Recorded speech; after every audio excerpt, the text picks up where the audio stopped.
غصہ آیا، اس کی لاٹھی سمیت اللہ نے اس کو جہنم میں پھینک دیا۔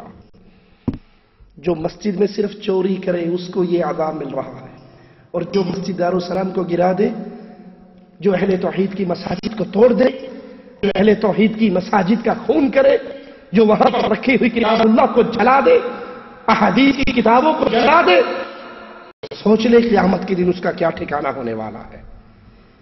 کفار اور مشرکین کی ہمیشہ سے یہی سوچ رہی کہ اسلام یا مسلمانوں کو ختم کرنے کا ایک ہی ذریعہ ہے، ان کو مساجد سے روک دیا جائے۔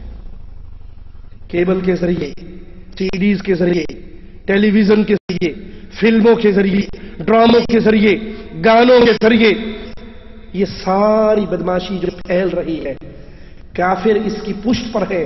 مقصد ایک ہے، نوجوان نسل اللہ کی مسجدوں میں جانے والی نہ بنے، وہ ٹیلی ویژن پہ تھرکتی ہوئی عورتوں کے جسموں کی دیوانی ہو جائے، اور جب مسجدیں بے آباد ہوں گی دل ایمان سے ویران ہو جائے گا۔ مسجد نمازی سے ویران ہوتی ہے تو اس بے نماز کا دل ایمان سے ویران ہو جاتا ہے۔ کفار کی تو ہمیشہ سے، کفار پہ تو کیا رونا، ان پہ کیا افسوس کرنا کہ پیر پرست ملاؤں نے اپنے چاہے مریدوں کے ذریعے اہل توحید کی مسجدوں کو گرانے کی مہم چلا رکھی۔ اس سے پہلے کیا ہوتا تھا، اگر کوئی موحد اہل حدیث کسی پیر پرست کی مسجد میں جا کے نماز پڑھ لے، وہ کیا کرتے تھے کہ یہ وہابی آ کے نماز پڑھ گیا ہے، ہماری مسجد ناپاک ہو گئی ہے، اس کو پاک کرنا پڑے گا۔ وہ پوری مسجد دھوتے ہیں۔ اب اللہ کی توحید پھیل رہی ہے، بڑھ رہی ہے، اہل ایمان پھیل رہے ہیں۔ اب اہل ایمان نے کہا اچھا تمہیں مسجدیں دھونی پڑتی تھی تو ٹھیک ہے، آپ پریشانی میں نہ پڑیں، ہم اپنی مسجدیں اپنے الگ بنا لیتے ہیں۔ تو کہا اگر تم الگ بنا لو گے، تمہارے پاس تو قال اللہ وقال رسول کی بڑی سچی سچی دعوت ہے، ہمارے لوگ بھی تمہارے ساتھ ملنے شروع ہو جائیں گے۔ اللہ ریاکاری سے بچائے، صرف اللہ کی نعمت کو، اس کی رحمت کو آپ تک بتانے کے لیے آپ کو یہ خبر سناتا ہوں۔ 2 مہینوں میں، حج کا مہینہ اور محرم کا مہینہ، اس 2 مہینوں میں اس گناہگار بندے کے موبائل پر 185 لوگوں نے فون کر کے شرک اور بدعات سے توبہ کرنے کا اعلان کیا ہے۔ 185 اہل شرک اہل توحید کے قافلے میں شامل ہوئے۔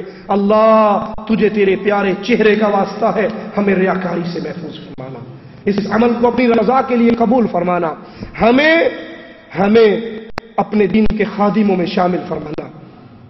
یہ کوئی بڑی بات نہیں لوگوں کہ انسان بادشاہ کا نوکر بن جائے، یہ بندے کا کمال نہیں ہے، یہ اس بادشاہ کا کمال ہے جس نے اپنی نوکری کے لیے اس کو منتخب کر لیا۔ نوکر کا کیا کمال؟ کوئی نوکر نہیں، میں بادشاہ کا نوکر ہوں، تیرا کیا کمال ہے؟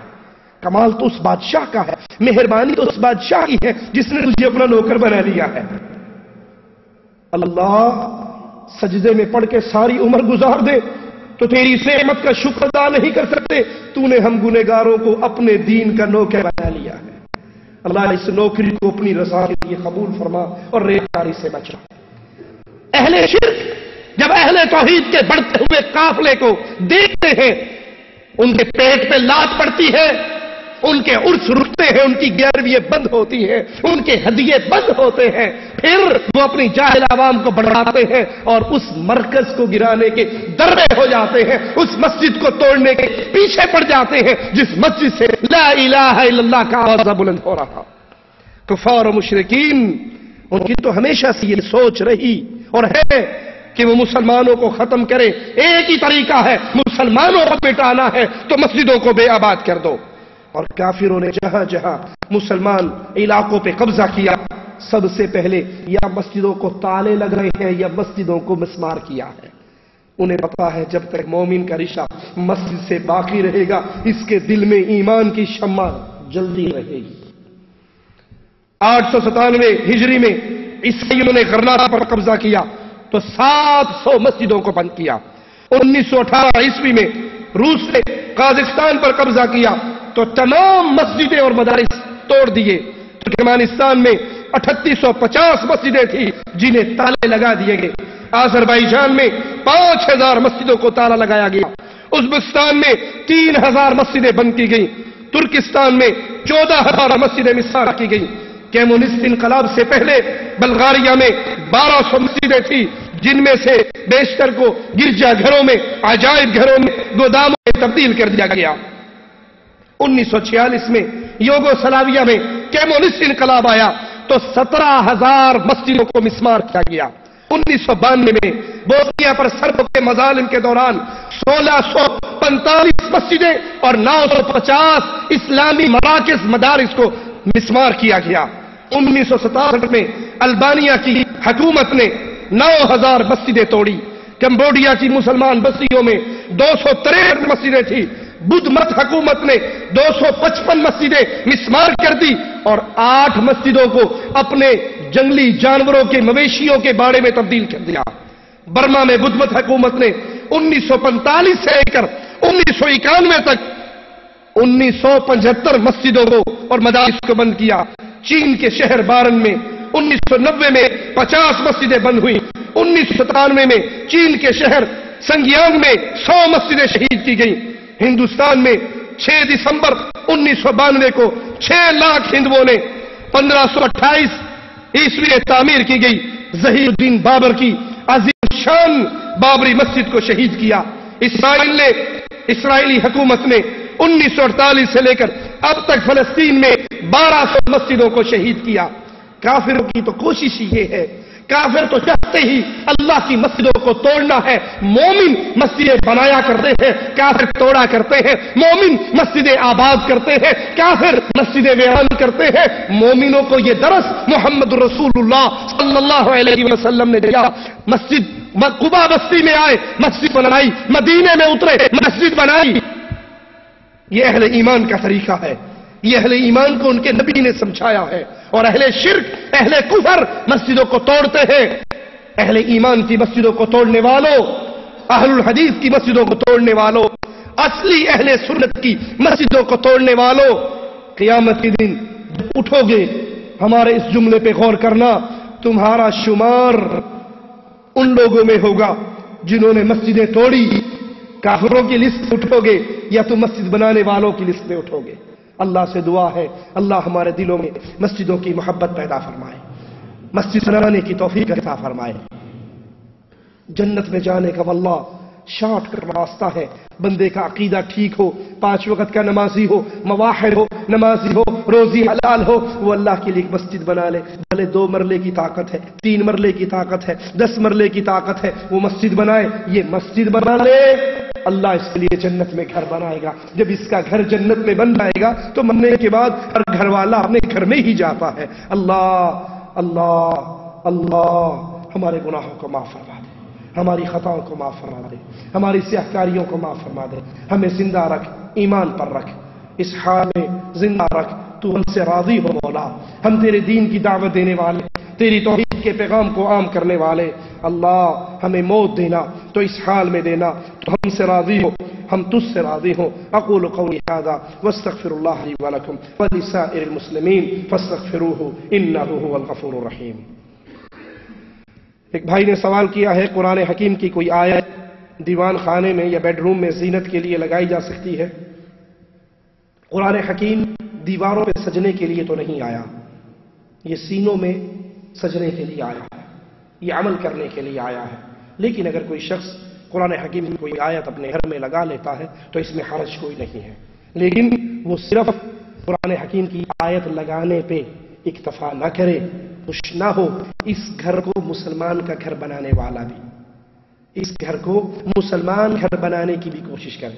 ایسا نہ ہو کہ گھر کے اندر پہلی بات تو گھر بناتے ہوئے کوشش کی جاتی ہے، پلاٹ لیتے ہوئے کوشش کی جاتی ہے کہ مسجد سے اتنا دور ہو کہ اذان کی آواز کان میں نہ پڑے۔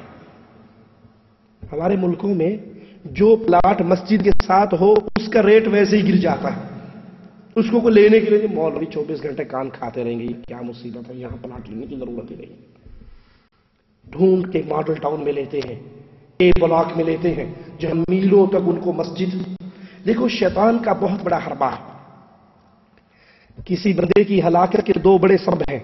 اگر آپ دیکھو کسی بندے کے دل میں مسجد کی نفرت ہے اور عالم کی نفرت ہے تو سمجھ لو یہ ہلاک ہونے والا ہے۔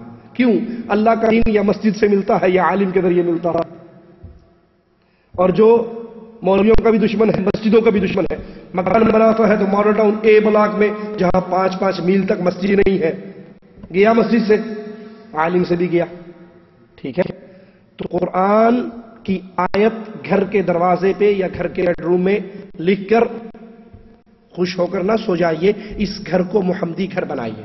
گھر کی کنڈیشن یہ نہ ہو کہ مسجد دور دور تک گھر پہ نہیں ہے، اور جب گھر میں جاؤ تو گھر والا کہتے ہیں جی ماشاءاللہ یہ گھر میں نے 2 منزلہ بنایا ہے، اللہ کا بڑا کرم ہے، مسلم کمرشل بینک سے میں نے لون لیا تھا اور اس پر اپنا گھر بنایا ہے، اور سود کی قسطیں ماشاءاللہ میں ابھی تک ادا کر رہا ہوں۔ تو مر جائے گا، تیرے گھر پہ تیرے بچے مزے کریں گے، اور اس سود پہ گھر بنانے کا عذاب تجھے ملے گا۔ آپ گھر کے دروازے پر پہنچے تو اس کے اوپر ٹینے کی لعنت دور سے آپ کو نظر آ رہی ہے۔ گھر کی باہر کی دیواریں اتنی چھوٹی ہیں کہ اگر ماں، بہن، بیٹی، بہو، بیوی، بچی باہر نکلتی ہے تو سڑک پہ سے گزرنے والا ہر بندہ ماشاءاللہ اس کی زیارت کرتے ہوئے جا رہا۔ یہ آپ نے دیوار اونچی کیوں نہیں کی؟ نہیں جی، ہم جس سوسائٹی میں رہتے ہیں نا، یہاں کا ڈیزائن یہ ہے کہ 4 فٹ کی دیوار ہونی چاہیے، ہر بندہ اندر جھاتی مار سکے۔ شریعت کیا کہتی ہے؟ اللہ کے نبی صلی اللہ علیہ وسلم کے گھر میں ایک صحابی آئے، دروازے پر کھڑے تھے، اللہ کے نبی کو بلایا اور پھر مسئلے کا علم نہیں تھا، انہیں اندر جھانکنے لگے۔ اللہ کے نبی صلی اللہ علیہ وسلم کے ہاتھ میں لوہے کی کنگھی تھی۔ جب آپ باہر آپ کو اندازہ ہوا کہ اس نے اندر جھانکا ہے، آپ فرماتے ہیں اگر مجھے پہلے پتہ لگ جاتا کہ تو گھر میں جھانک رہا ہے، میں یہ لوہے کی کنگھی مار کے تیری آنکھ پھوڑ دیتا۔ اگر کوئی کسی کے گھر میں جھانکے اور وہ اس کی آنکھ پھوڑ دے تو شرعی عدالت میں اس پر کوئی گناہ، اور جو ماشاءاللہ اپنے گھر کو اتنا بے پردہ کرے کہ اس کی دیوار ہی 4 فٹ کی ہے، ہر گزرنے والا اندر سے دیکھ رہا ہے، یہ بے غیرت کا گھر ہے، یہ مومن کا گھر نہیں۔ ڈش انٹینے کی لعنت سجی ہوئی ہے، اندر جاؤ آپ کو ٹی وی لاؤنج تو مل جائے گا لیکن نماز کی جگہ کے لیے کوئی جگہ نہیں ہوگی۔ کیوں؟ یہاں ابو جی کی تصویر ہے، وہاں امی جی کی تصویر ہے، یہاں میری بیگم کے ساتھ شادی کی تصویر ہے، یہاں فل فیملی فوٹو دیوار پہ سجی ہوئی ہے، اور کہیں پہ عرفان پٹھان کی تصویر ہے، کہیں پہ وسیم اکرم کی تصویر ہے، کہیں پہ بی بی بے نظیرہ کی تصویر ہے، کہیں میاں نواز شریف کی تصویر ہے۔ تو گھر کا ساری دیواریں تصویروں سے سجی ہوئی، نماز کہاں پروگرام ہے؟ اور باہر اگر دروازے پہ نظر ڈالو تو اوپر لکھا ہوا ہے ھذا من فضل ربی ذالک فضل اللہ، تیرے گھر پہ اللہ کا یہ فضل ہے، تیرے گھر پہ اللہ کا یہ عذاب ہے کہ اس میں مومنوں والی کوئی صفت نہیں ہے، مومنوں والی کوئی صفت۔ تو صرف آیت لکھ کے دل کو ٹھنڈا نہ کریں، اس گھر کو اہل ایمان کا گھر بھی بنائیں۔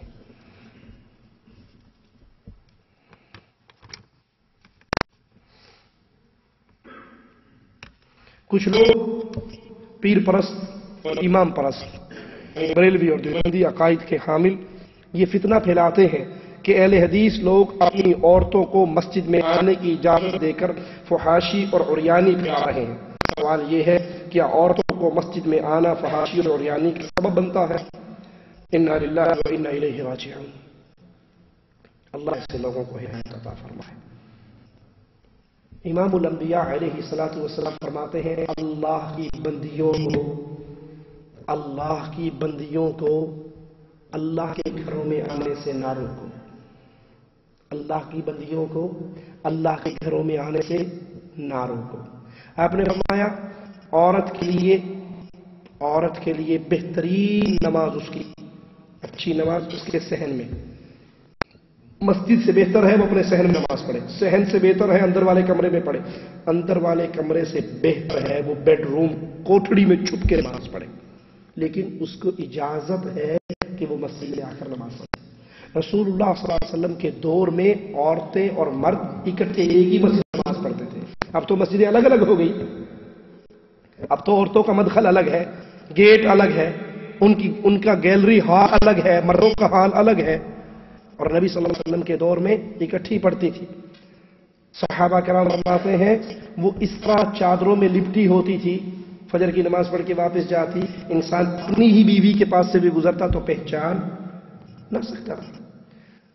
ابن عمر نے جب یہ کہا رضی اللہ عنہما کہ اللہ کی بندیوں کو مسجد میں آنے سے نہ روکو، تو ان کے بیٹے نے کہا میں ضرور روکوں گا، میں ضرور روکوں گا، کیونکہ نبی کے دور کے اندر تو ٹھیک تھا، اب فتنے کا ڈر ہے۔